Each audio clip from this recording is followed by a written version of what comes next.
A wealth advisor without a wealth manager is not a good business. The best businesses have both.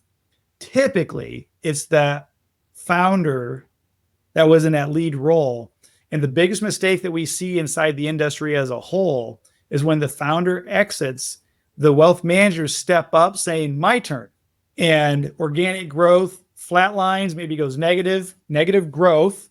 Yes. So the firm's still growing, even though it's shrinking every 90 days.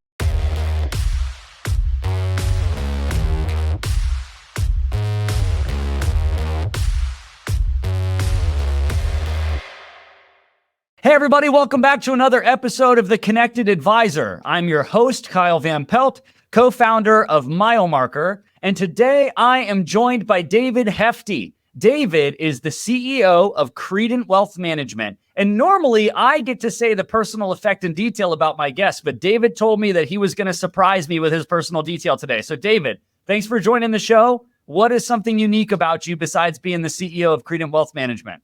Yeah, well, thanks, Kyle, and happy to be here. I think one thing that's unique is maybe not so unique, but I am married over 25 years to my co-founder business partner, Stacy. We have 4 children, but maybe what's most unique is we have a pet camel at home. That is an incredible personal detail. You have a pet camel. Not many people can say that. That's definitely a first on this show. I can tell you that. What is your pet camel's name?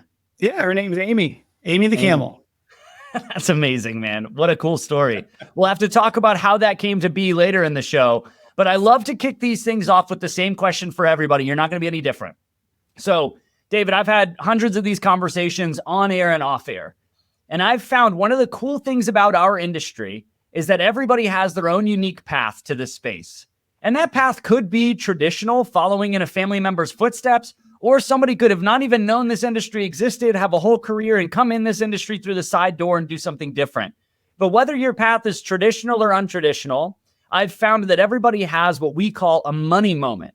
And that's a moment in their life where the light bulb goes off and they decide, hey, this is something that I really want to do with my career and my life. So David, for you, what was that money moment that led you to be sitting in the chair you're in right now, having this conversation with us? Yeah, it's such a great question, Kyle. And for me, that's easy to answer. So when I was at college, honestly, I thought I was going to be a commodity broker. I thought I was going to stand in the pit in Chicago and just scream at people for a living. I went on a high school field trip and you're able to watch down into the pits, and, in the glass walls. And I just thought, how awesome. You just go and just yell all day long and make a living. But then as I got through college, I was realizing that just wasn't going to be the path I was going to take, right? Met my wife. They knew we were getting married right out of college and do something different. And so my advisor just simply said, have you ever thought about being a financial advisor? And I got to tell you, growing up, low middle class, no money. My parents never made an investment in their life, right? Didn't know anybody that had investments or anything. I mean, my first question was, what is that? And that was the moment that intrigued that conversation, that curiosity. Did a lot of research, went and visited some advisors, and just really the rest is history. Oh man, what a great money moment! So I've got to ask you: were you inspired by the movie Trading Places to go be a commodities broker? Were you hoping to go and short sell some orange juice concentrate futures, or was it completely different than that? That is the right era with my age, but no, that was not my inspiration, but it is a great movie. Yeah, what a movie, man. That's a great story. Okay, so let's talk about Credent a little bit. So you all launch in 2018. You go from not even knowing what a financial advisor is to getting to this place where you launch Credent. You guys have done, by our count, 12 mergers and acquisitions transactions to grow the firm to just under $3 billion in AUM. Just tell me about that story. How do you go from, I've never even heard of a financial advisor, to you're buying up financial advisor practices and rolling them under the great brand of Credent? Yeah. So, I mean, it's the fastest overnight success story ever, right? It only took 25 years to get here. Yeah. So, I mean, again, right out of college, Stacy and I, we were down in Indianapolis and kind of slinging stocks and bonds out of the trunk of our car, literally selling securities door to door, and did well, and thought, this is easy. And so by the time we're 23, we launched our first business. So we launched our first independent firm at the age of 23, quickly grew that to be in that top 1% of all advisors in America across all channels before the age of 30. And then, of course, the Great Recession hit.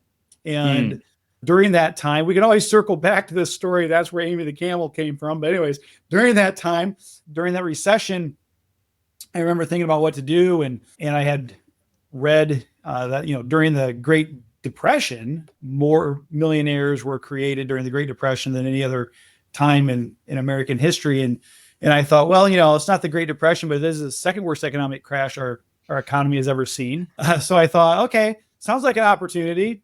And we're able to triple the size of our business by about 2012. And as we came out of that, we launched a consulting division of our company, going to conferences and things. Advisors were always asking a bunch of questions about how we were doing things, how we were growing so fast and everything. And to this whole stage of our career, everything was organic, just one client at a time.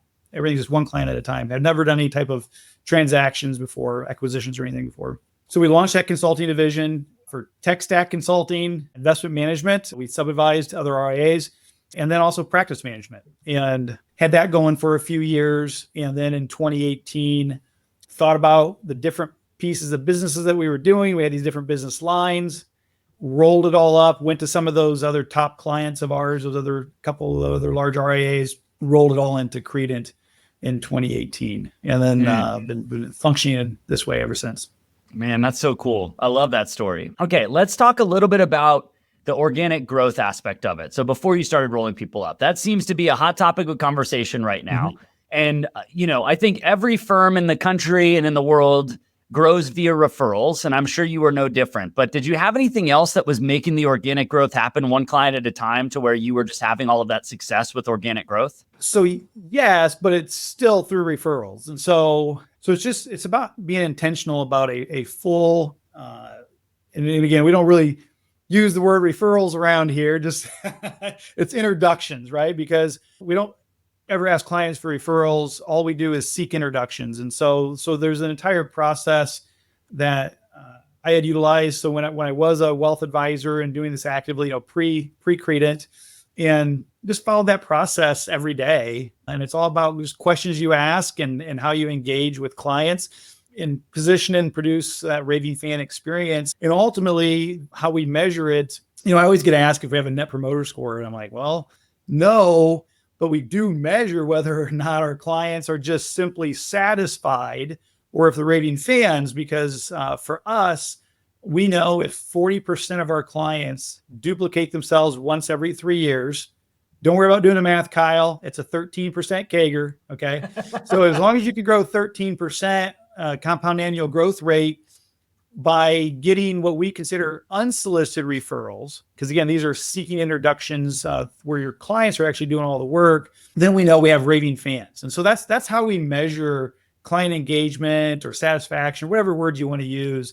It is quantified into that 13% growth rate in new households. That's awesome. Okay, that's amazing. So then you start acquiring firms and you start rolling them up.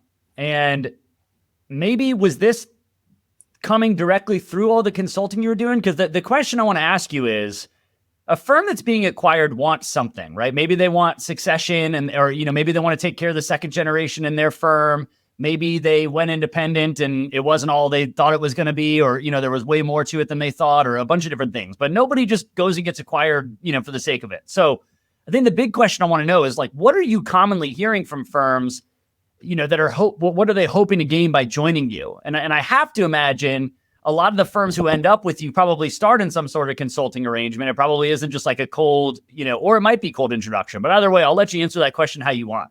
Yeah. So a couple things there to unpack. I think we're going to start with that is, what do advisors today most commonly share, right? What are they seeking? I think let's unpack that one first. That's relatively consistent. There's always a few outliers, but it's relatively consistent.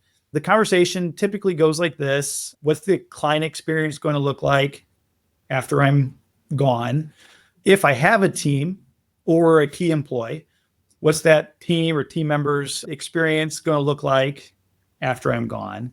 And then the third thing that they ask for is how much is my business worth? And so, and that question's okay, right? And I think if we're honest with ourselves, most advisors would probably start with the money question. But if you're going to do this for 40 years, it's really not about the money. I mean, you do it because you care about helping other human beings, and helping them progress forward with their financial goals and their financial lives and their families and all of that.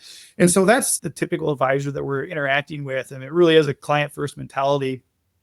But there's nothing wrong with wanting to maximize the monetization of your life's work. There's nothing wrong with that. So it's a comfortable conversation. It's totally fine. And what happens then, Kyle, is in those three things, clients, team, and what's my business worth, it then starts to mix together advisor by advisor and what they're seeking. Ultimately, those three things are always bundled into a headline called succession planning. Okay. But those are the three things that they're definitely seeking. So with Credent being owned by advisors, built by advisors for advisors, one of our goals is to be the succession planning firm of choice for advisors. So we think about that, even, myself and Stacy, right? We've gone through the entire Credent experience ourselves. We're client free. We have, retired as an advisor. And so we know exactly what the experience is because we went through it. That is where we most commonly see what they're seeking, and a little bit about how our approach is. I love it. That's awesome. And then I'm going to try and tie all of these together, but I saw you guys also launched your own TAMP, but it has a unique bend. It is a succession focused TAMP, I think is the way that you brand it or use. So that's interesting to me. That stood out to me. Lots of people launch their own TAMPs or do their own asset management, but I don't know if I've ever heard of a succession based or succession focused TAMP. Help me understand why that, what does that mean? Help, unpack that for me. Yeah. For sure. And so you got to think, so back in 2014 through 2018 era, when we were doing these types of services that could be categorized as TAMP services back then. So this is nothing new to us. And as we've grown Credent, being a fully assimilated brand, we still have always thought about our client facing teams versus that centralized service experience. So again, it has that same look and feel on the inside as well for tamping. So as we went to go and relaunch that back out to the advisor public for a 1099 contractor option, I love your question because it's just that the unique part about succession planning. So let me just put this in real terms, in a real scenario with an advisor we're working with right now that's migrating into this direction. So if you go back, little history lesson, right? I mean, I don't feel like I'm that old, but things are moving fast in wealth management. So things change rapidly in wealth management. You go back from even like 2000 through 2008, 9, pre-recession, and you think about all the trade magazines when we actually got trade magazines and actually read magazines. So when you go back to that time, you think about what was being, just propagated out or taught as best practice. If you were an entrepreneurial advisor, and you were on the independent side. And one of the ways that you were coached or taught to grow is to bring on your own 1099 contractors, do some shared services, right? And it's good for you and your book, as well as all the other 1099 contractors associated with you. And we saw this on the hybrid space, whether you're an OSJ hybrid or just fee only. I mean, we see this all throughout, and still today, very prevalent today. Yeah. That was the method, okay, of growing for the entrepreneurial type advisor that wanted to do more than just simply working with clients alone. Great. You fast forward to today, that business model carries the lowest valuation of any independently owned business model in wealth management. Okay. So if you're in the independent wealth management space, that's the lowest valued model. Well, okay, now what? So these advisors are just now starting to figure that out. So we've had conversations where advisors that have this type of business model, they've heard rumors or their buddy got a deal and they think they know what their firm is worth. And then they come to this really gut-wrenching realization that it's just not worth what they thought it was because they don't actually own the revenue. Right? Because the revenue is bifurcated amongst all these other 1099 contractors. And so the whole idea behind launching a succession planning TAMP is to help those advisors maximize their value of their business. Not only just that founder advisor of that cluster of advisors, but every participating advisor can actually increase and maximize their value. And the reason we're so open about that is because, again, you just have to think about how our firm is structured. It's advisor owned. We have a private credit deal, right? So we do have access to professional money, but ultimately we use that money to help all advisors maximize the value of their life's work. We don't go into an acquisition where David Hefty is buying your business. It's not how this works at all at our firm. It's not even so. I mean, sure, legally, yes, Credent Wealth is buying the business. Okay, so constructually, legally, yes, that is what's happening. However, because we're transparent, all the cards on the table face up. Everybody knows where every penny flows and who gets it. It's a very transparent process with us. It allows those advisors to be open, transparent, because they know we're there to help them, not just buy them. Because when you are in what's called, a siloed practice, when you're in a siloed practice and you want to lightning speed get out of that thing or figure out how to monetize it, 3 years at best before you can start your client transition. You need at least 3 years to clean up home base, clear out the closets, get everything all in order. And then you can start thinking about doing a client succession plan. And again, I think it's, you always feel for these guys, because like some of these guys are starting to get up in their late 60s, early 70s. I'm sitting there thinking, man, you've got like 6 years, and this is going to be 6 of the hardest years of your career. And you're starting it at age 70. Like, this is tough. If you don't do it, these businesses, the values just drop like a rock. So, there's a lot of things I want to talk about through that. I'm trying to figure out where I want to go first. The one that's itching my brain a little bit was you talking about being radically transparent and that everybody knows everything. I think the question I want to ask you is, that sounds great, but also that feels like it could induce a lot of drama too. So, I mean, I'm sure there's a lot of people listening to this going, okay, yeah, that's like cool. But, then I'm going to have everybody in my office talking about this, that, and the other thing and whatever. So talk to me about how in reality that doesn't become a distraction or a challenge running a business where everybody knows everything about everybody's business. Yeah, that's a very insightful question. And here's how we do it. So early on, coming together to build a fully assimilated client experience firm, right? To where the advisors, again, everybody walked away from their brand. They walked away from however they did things, whether it's investments, planning, service, right? The three-legged stool, and all went into the Credent assimilated brand. The other piece of that is all of us advisors involved also knew that we're not trained executives. What we are is entrepreneurs, financial advisors. I mean, we're a lot of things. Yeah. We're not as trained executives. And so that original partner group, what they did to set up the construct of the company is it still has centralized, I'm going to call it centralized control, centralized board. Because otherwise, you can't have 30 advisors show up and vote on things. That would never work. So you have to have just one group that's in charge running the business. Okay. And so we have attracted and retained some very talented executives that run the business. They're very focused on top line revenue growth, EBITDA, and all the important things. Okay. Where they don't really meddle in is client experience, right? This is where the advisors are the experts. And the advisors, of course, want efficiencies, right? We want to reduce friction and just how you onboard a client, how do you service a client and all that. We got a tech team for that, right? There's all these other experts. Advisors focus on the client experience, and then you hire the executives to have the centralized control and actually run the company and build equity value, part of their own profits interest program to become owners of the company itself is through profits interest, right? So even for the executives, single economic class, long-term capital gains, right? And to share in the growth of the company. That's, again, it's part of just the philosophy of the firm to make sure everybody's rewarded in the same way. So that's great. That's a great answer. And I think that makes a lot of sense. I had one other person who was on the firm that was on the podcast that I'm thinking of that was employee or advisor owned. And I thought that was a really unique pathway. And they were like, I don't think I could ever do it another way now that I've done it this way, because it's really like, if you want to talk about everybody rowing the boat in the same direction, what a great way to do it. Yeah, for sure. And there does come a time where you have to solve for, you got to make sure you hit all the liquidity needs of all the partners as well. So it's also through the growth of the firm, but also the liquidity of the equity. Everybody loves participating in the equity, but as you age, right, and you need liquidity as well. And so I think there will be a time where third-party capital will be appropriate for our firm.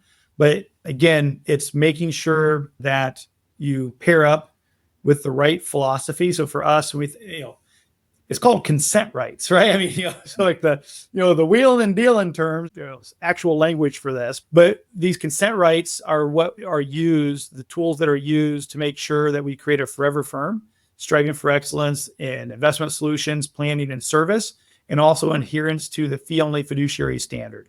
And so we think as an advisor group, that's what we're committed to. Those are our absolute stakes in the ground, regardless of where the equity ownership falls, because you can have a lot of control in a firm with a minority stake. That's often talked about on the flip side, where advisors will take a minority stake from private equity, but all of a sudden the private equity firm's in charge. How's that work? But you can, if you run a growing firm that runs itself, right? And it's not 100% reliant upon the original founders, right? So now you've created this enterprise that has value, and then and only then you can start to introduce your own consent rights into these conversations. This podcast is brought to you by Turncast. We make game-changing content for fintech and financial services companies. Learn more at turncast.com. Hey, this is Judd Mackerel. Thanks for listening to this show. I just wanted to ask you one question. What's your technology and data strategy for 2025? If you can't clearly answer that question, I'd love to talk. We are spending some specific time with select firms to really go deep and help you clearly answer that question. We believe that it's one of the things that often holds back firms from really achieving their potential, from really achieving growth, and really getting a lot of the things in the position that they need to be. The things that are holding up the way that you scale, like your workflows, how you manage data around your revenue, how you report all of that to your advisors, and getting clarity in all those things. I'm sure there's a lot of very specific things to your business that are really important as well, and we'd love to talk about that. If this is interesting to you, hit me up with an email. My direct email is judd@milemarker.co, and I'd love to hear from you, hear what you're working on, hear what your strategy is, and see if there's an opportunity for us to help you get more clear on that strategy in 2025. Thanks. Okay, you just tapped on something that I've got to double click on.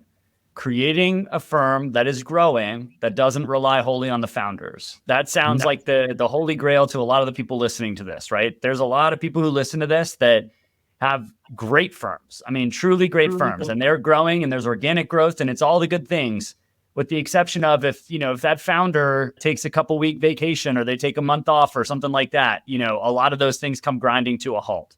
And David, everybody knows I've got to get leaders in here besides myself and all of that. But it's just so much easier said than done. You've been able to do it.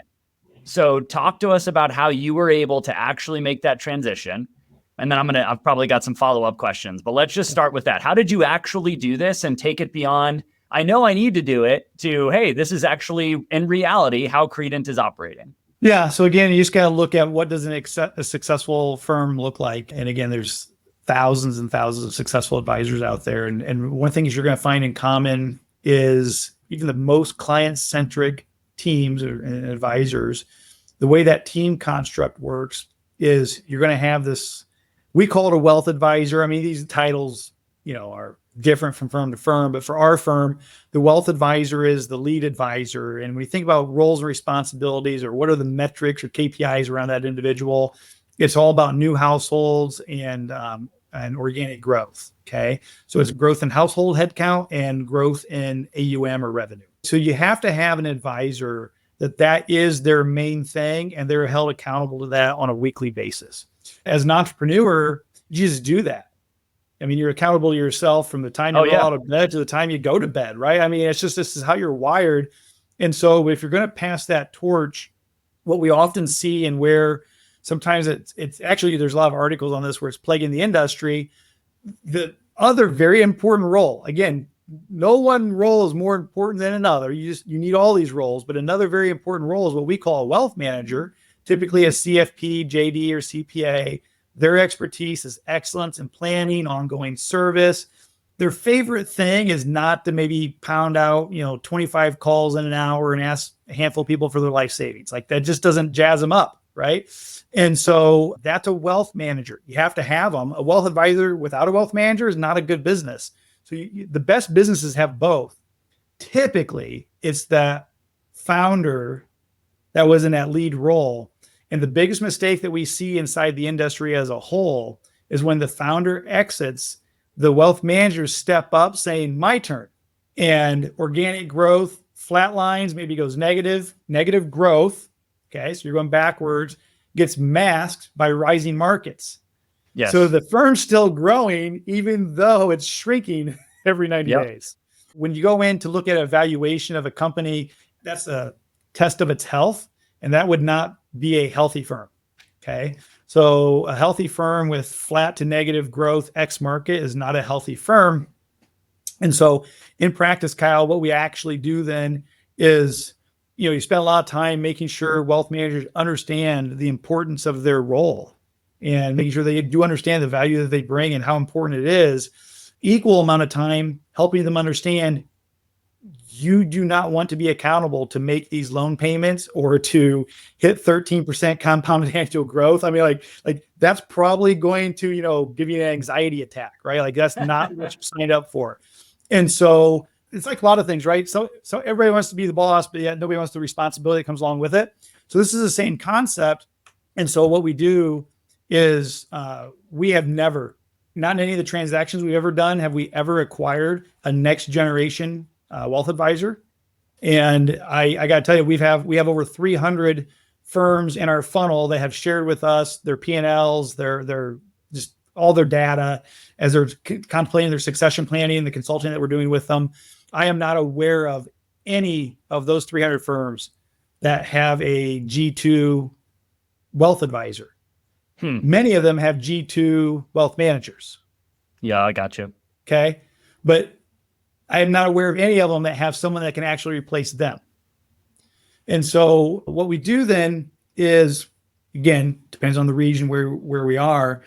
We just do regional searches for, there's other financial professionals, right, that are accustomed to business development. And so either do a career shift into being a financial advisor, because, you don't have to be a CFP, right, to ask somebody for their life savings. And so that's where we get most of our success.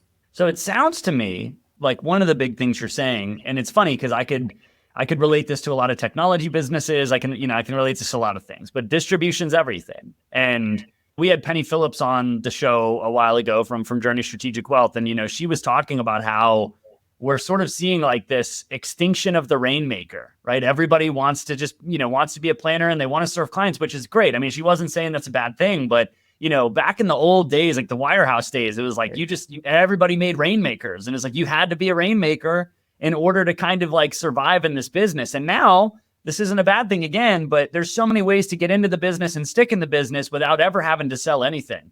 And it just seems to me like selling is such a skill that is needed, especially in this space, especially in a space where a lot of things are done by introductions or referrals or things like that. So that sounds like a huge portion, like you were saying, of how you transition from being the founder in the business every day to now you have a business that runs and operates. But I think my question to you there is like, I know you hinted on it a little bit of, okay, you can find other professionals from different industries, adjacent industries, different things to come in and do business development. But are you doing any training on that? Or are you kind of just bringing people in and saying, hey, you got to go sell some stuff. We're getting introductions, knock it out. Or do you have the Credent way of doing business development for wealth advisors, as you call them? Yeah, I mean, so we do have the Credent way. We call it our Credent experience, and it is our way. I would argue, though, that there's other advisors that do this. I don't think this is hugely unique to us. If you have a critical mass of clients, because we do not ask our business development advisors just go drum up business. Like we don't ask them to join the Rotary or to cold call business owners or to try to schmooze CPAs. Actually, we don't do any of that. We get all of our growth from raving fan clients. And so they have a base of clients day one, first day on the job. So they'll have at least 200 to 300 clients in that $500,000 to $4 million range for our wealth. That's our core wealth management business. We have two other business lines, but it's our core wealth management business. And so they'll start with that. They'll be assigned a couple of wealth managers that can build financial plans and service clients, blindfolded. They already know how to do the job, along with other support staff. We don't ask any of them to manage money. We have a dedicated team that centrally manages all the money for our $3.5 billion. Okay. So nobody has to manage money. So it's all about that relationship, and it's providing authentic leadership to clients, especially in markets like we're in today, like these turbulent markets. You need to up your game on leadership. Okay. This is a leadership game right now. Whoever can provide the most authentic leadership wins. And so it's not about what you know on tax code or estate law. That's not a winning strategy today during volatility. It's important, but it's not necessarily going to keep clients calm or in their seats. And so you need leadership in those day-to-day conversations. These individuals are naturally gifted with that. And so placing them in that right person, right seat. And then, yes, we have two dedicated sales coaches that work with our team, both from large national RIAs with a proven track record that like the Credent experience and like the opportunity that we've gave them. And so now they work here. And so once we taught them the Credent experience, they are just, again, naturally gifted, 10-year veterans, a 20-year veteran sales coach in the RIA fee-only space. And so all I do is teach them our way. Made sense to them. Coaching financial advisors to success is what they're an expert in. So those two individuals work directly with all of these career changers to come into that spot. Yeah, we have seen flat, because again, when you acquire businesses from individuals that are kind of at the end of their career, most of those businesses are actually shrinking. They only appear to be growing because of the market. You strip out the market, the businesses are actually have been shrinking for 5 years. And then the advisor's like, okay, time to sell. Okay. So then they go to sell this shrinking business like a melting ice cube, right? Sitting in your hands, this melting ice cube is all you're buying. Is this melting ice cube. And they decide to sell it. We've been able to introduce a wealth advisor within the first 6 months of the transaction and turn it around from a negative 2 to 3% growth rate to a positive 5% growth rate, all within 6 months. That's amazing. Because again, you don't have to be an expert in anything financial services. You're an expert in human emotions and behavioral finance. And so as long as you have that natural skill set inside our environment, you can be wildly successful, because all the stuff that they hate to do, don't worry, you're not allowed to do it. We have experts for it. Please don't touch investments. Please don't touch planning. Please don't screw up paperwork. You're not allowed to touch any of this stuff. Just talk to people, right? Yeah. And then when you find those individuals that are like, where has this job been my entire career? My last sales job, they made me fill out expense reimbursement forms or these other, they made me do all this paperwork, and they hated it. That's so good. All right. So that's a huge portion of it. And then I know that you guys do some tech stack consulting. You mentioned that before, and you said that that's something you guys do. I have to imagine, and I actually know the answers to this question a little bit because I've spoken to your team, but I know that you guys have taken a very meticulous approach to how you think about technology at Credent and how that is a huge aspect of it. And the analogy I love to use, from the wealth advisors and things you were just talking about to the operations staff and the technology staff, is I love to use the analogy of a restaurant, right? The wealth advisors and those team, that's the servers in the front of house providing the best client experience that they can. And they are taking those clients' orders and the advice orders, and they have to go bring it back to the efficiency machine that is the kitchen, right? And the kitchen is not about how nice it looks. It's not about the ambiance. It's not about the feng shui. That's all out there with the diners to provide this wonderful experience. But then, man, once that ticket hits the kitchen, it's like, this is about how I deliver excellence with consistency over and over and over again, and on time. And I think that's a lot of the inspiration your team has with tech. So talk a little bit about why that was so important for you all to be successful. Yeah, and I think too, Kyle, on that point, that's a great analogy, and that is how we approach it. So you do have to I don't ever like to get in arguments like people say one tech provider is better than the other. I don't know. You just got to pick one, right? And so, we know what we're doing on our CRM, we know what we're doing on data aggregation, trade order management, and we know what we're doing on planning, right? And yes, there's a whole bunch of other tier 2, tier 3 provider decisions that also need to be made. But I think about those 3 big ones, you just go with it and make it work. So the key to that, though, is if you can get some of these, I always call it best in class. Doesn't mean it is the best, because that makes people get all upset over this stuff. But just if it's in the top 5, for crying out loud, who cares? As long as you get these best in class in these areas, and then where you have to really make a commitment as an RIA is to reduce the friction for your team, right? So it's that single data entry and that ease of service for the clients. How do you onboard easily and how do you service easily?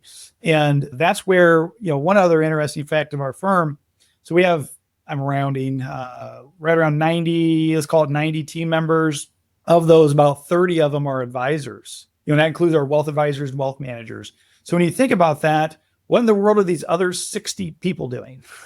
We have a dedicated operations team. We have a dedicated technology team. It's just, you have, and even on our dedicated investment team, our investment analysts are also ad hoc.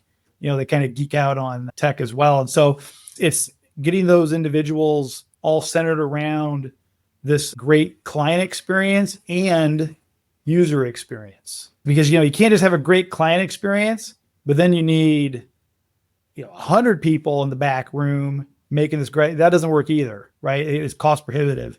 So you have to just really focus on that technology to dial in each decision, at least how we approach it.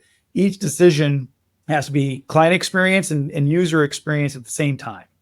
And if we can keep those decisions together, we can control our costs and, just optimize that for our overall efficiencies. I love it. By the way, I couldn't agree more on your statement of, pick one of these providers and go with it. Because I feel like we get asked about this all the time too, because we see all of them all the time. And we really are in the engines and the guts of it. And in some ways, I feel like it's when people ask, like, what's better, Toyota or Honda? Right. And it's like, there's good and there's bad. And I really deeply believe that, like, the grass is green where you water it with these, because absolutely. There might be something that really frustrates you about one of them, and you're going to go through the really painful conversion process to go to another one. And guess what? They might be better at that one thing that was annoying you, but they're going to be bad at something else that's going to annoy you.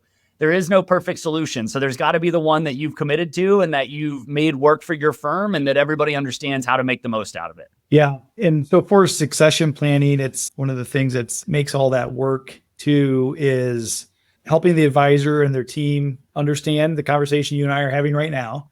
Yep. And once they understand it, because there's always a learning curve, right? If you're using a particular planning software and it's not the one that we use, right? But you go through that learning curve, but then everybody loves the outcome on the other side.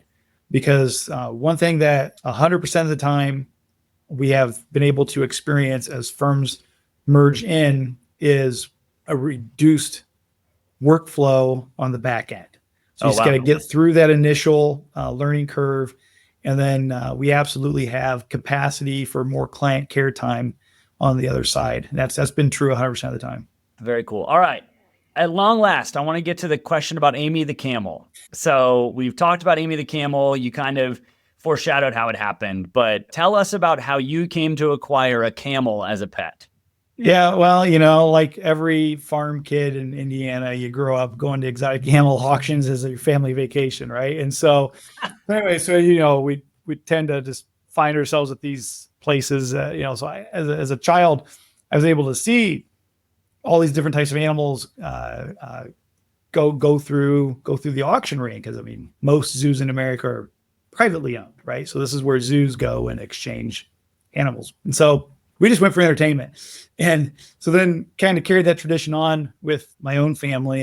And so in 2009, as the markets were crashing, I think peak to trough, it was like 52% drop. And I had the business coach that I met with every month. And so what's the plan? What's the strategy, right? So we set the strategy out, all of this, set some stretch goals. What are you going to do? What are you going to achieve? And on that particular coach, it was always, if you hit the stretch goal, what's your personal reward? And well, my coach's name was Amy. And so I just said, hey, I wanted to do 30 million in net new AUM in 2009. I said, if I can grow our firm by 30 million net this year, I'm going to buy a camel and name her Amy. And so by September, I had done 33 million. And No way. I was at an auction. So I thought, well, I've already passed my goal. Here's not even up. And so, yeah, Amy goes across the auction block. And yeah, so I brought her home as a pet. So That's she's been a amazing. great family pet. She's in a lot of photos. She's on a lot of people's Facebook pages. Yeah, she's famous camel. That's amazing, man. What a cool story. I'm trying to wonder if I would be flattered or offended as a coach if somebody was like, I'm going to get a camel and name them after you. Yeah, well, it's I've stayed in contact with that coach over the years, and she always asks how her namesake is doing. So I think she love likes it. That's awesome, man. I want to move into, we got 2 more segments of the show. So this one, I want you to kind of get out your crystal ball and look forward a little bit. There's, as you already alluded to, there's so much that is changing so quickly in our space. And the role of a CEO in a lot of ways is to try and peek around the corner and position your firm for what you think is coming down the road. So tell me a little bit about what are some of the trends or projections that you see happening in the wealth management space that you are trying to set Credent up for? I'm going to say 2 things, but they tie together, right? So one is when we think about the consolidation in the independent wealth management space, there's nothing anybody can do to stop it. So the consolidation is absolutely happening. There's a lot of different models out there participating in consolidation. And again, I don't ever try to argue which one's right or wrong. I know what we're doing and how we're doing it, and we just stick with that. We don't worry about what everybody else is doing. And so when we think about that consolidation, again, and the fact that no one can stop it, I think there's going to be 2 things where advisors are going to start to just kind of throw a red flag.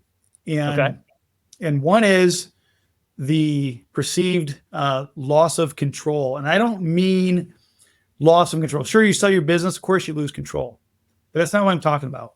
It's that loss of control of the spirit of the independent advisor, to where there is this concern, this growing concern amongst my peers, our community, where the RA space is going to turn into the next independent BD or wirehouse space. No offense to independent BDs or wirehouses, but for those of us that are in the independent space, we're here for a reason. That is one area where I think eventually the voices will get loud enough to where the private equity firms, the large hybrid aggregators are going to have to start paying attention, because ultimately, I mean, we're a prime example to where we've been able to also secure professional capital. I mean, we're not going to lose because we get outbid. Right. That's not going to happen. An advisor doesn't have to sacrifice this fee-only fiduciary standard and this advisor influenced client experience, right? Those are those 2 things. Advisors don't want to lose that piece of what the RA space really is about, being that client-centric, advisor-influenced space. We don't want to lose that. We don't want to lose the fee-only fiduciary status, right? So those 2 things, they converge. And thanks to private credit and other players coming to the marketplace, you don't have to give that up. So you're not seeing a lot of that right now. I mean, people are still like, oh, I've been fee-only for 30 years, and yeah, I'll just take the biggest check. And I guess now they're going to start selling my clients insurance. Fantastic. I think eventually, though, advisors are going to throw a red flag on that. And there are going to be more and more firms like ours that can come to the table to kind of level out the competitive landscape to where advisors are going to have more choice. Okay. I love it. That's awesome. Great answer. And a well thought out and well constructed answer. Okay. So we're going to move into the final segment of the show. This is what we call the Milemarker Minute. It's a series of lightning round questions. The goal is to try and answer them in about 60 seconds, but I'm not going to hold you to it completely. It should be lighthearted and fun. So you ready for the Milemarker Minute? Ready? No. Willing to participate? Bring it on, Kyle. I love it. I love it. Okay. Where is one place in the world you would love to travel to that you've never been to before? Fatima, Portugal. Ooh, all right. That's a good answer. A different answer. Are you a mountains person or a beach person? Beach. Beach. All right. We already know about Amy the camel, but if you could get another exotic animal, what would be the next exotic animal you would add to the Hefty family? Yeah, it's zebra and wildebeest. Okay. They're coming next year. Oh, all right. So they're already on the way. That's great. Do they have names? Not yet. Not yet. Okay. We got to see them first. What is the best book you've read or listened to in the last 12 months? Slowing Down to the Speed of Joy. All right. Put that in the show notes. That's a good one. What is the best flavor of ice cream? Chocolate.